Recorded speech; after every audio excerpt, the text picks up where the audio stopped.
Bíblia Sagrada na versão Nova Tradução na linguagem de hoje.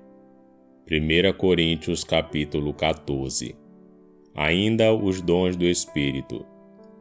Portanto, esforcem-se para ter amor.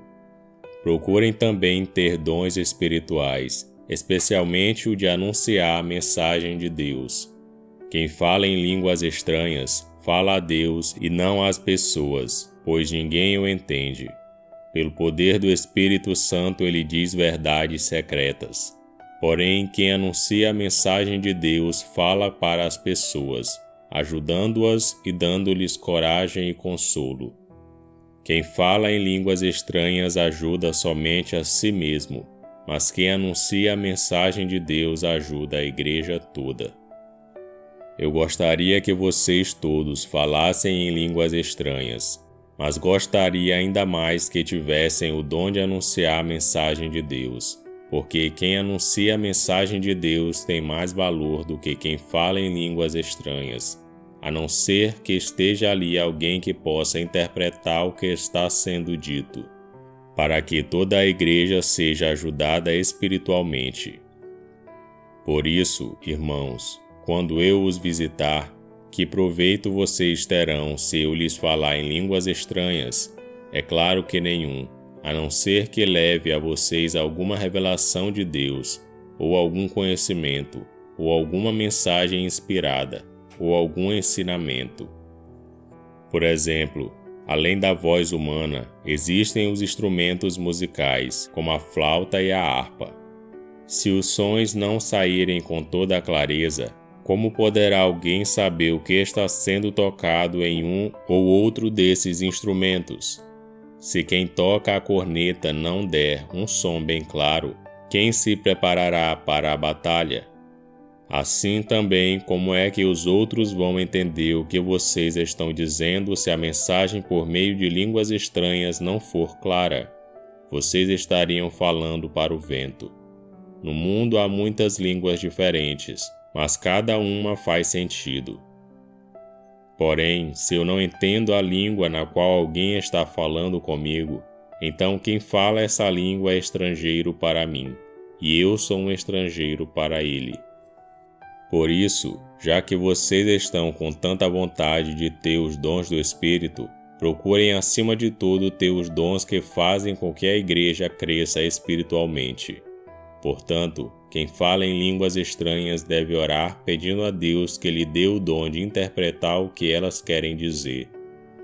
Porque se eu orar em línguas estranhas, o meu espírito de fato estará orando, mas a minha inteligência não tomará parte nisso.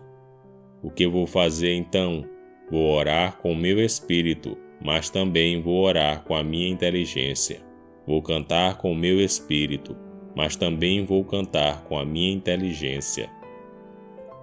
Se você dá graças a Deus em línguas estranhas, como é que uma pessoa simples que estiver na reunião poderá dizer Amém à oração de agradecimento que você fez?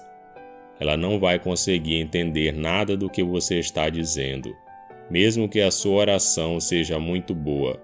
Essa pessoa não receberá nenhuma ajuda. Eu agradeço a Deus porque falo em línguas estranhas muito mais do que vocês.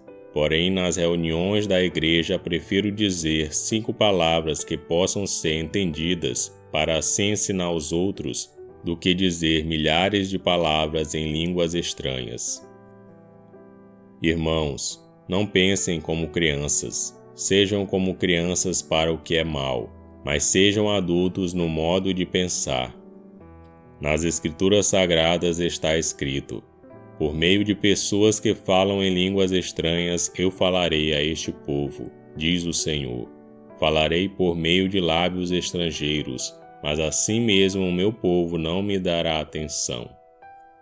Portanto, o dom de falar em línguas estranhas é um sinal de Deus para os descrentes e não para os cristãos. Mas o dom de anunciar a mensagem de Deus é um sinal para os cristãos e não para os descrentes. Imaginem que a igreja esteja reunida e todos comecem a falar em línguas estranhas. Se chegarem ali algumas pessoas simples e descrentes, será que não vão dizer que vocês estão loucos? Mas se todos estiverem anunciando mensagens de Deus e entrar ali um descrente ou alguém que seja simples, ele vai ouvir o que vocês estão dizendo e se converter do seu pecado. E ele será julgado pelo que ouvir. Os seus pensamentos secretos serão revelados, e ele vai se ajoelhar e adorar a Deus, dizendo: Deus está mesmo no meio de vocês. A ordem na igreja. Portanto, meus irmãos, o que é que deve ser feito? Quando vocês se reunirem na igreja, um irmão tem um hino para cantar, outro alguma coisa para ensinar, outro uma revelação de Deus, outro uma mensagem em línguas estranhas, e ainda outro a interpretação dessa mensagem. Que tudo seja feito para o crescimento espiritual da igreja. Se algum de vocês falar em línguas estranhas, então que apenas 2 ou 3 falem, um depois do outro, e que alguém interprete o que está sendo dito.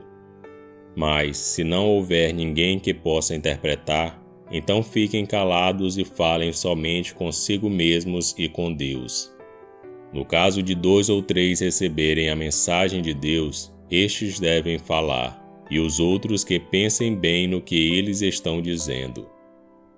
Se uma outra pessoa estiver ali sentada receber a mensagem de Deus, quem estiver falando deve se calar. Vocês todos podem anunciar a mensagem de Deus, um de cada vez, para que todos aprendam e fiquem animados.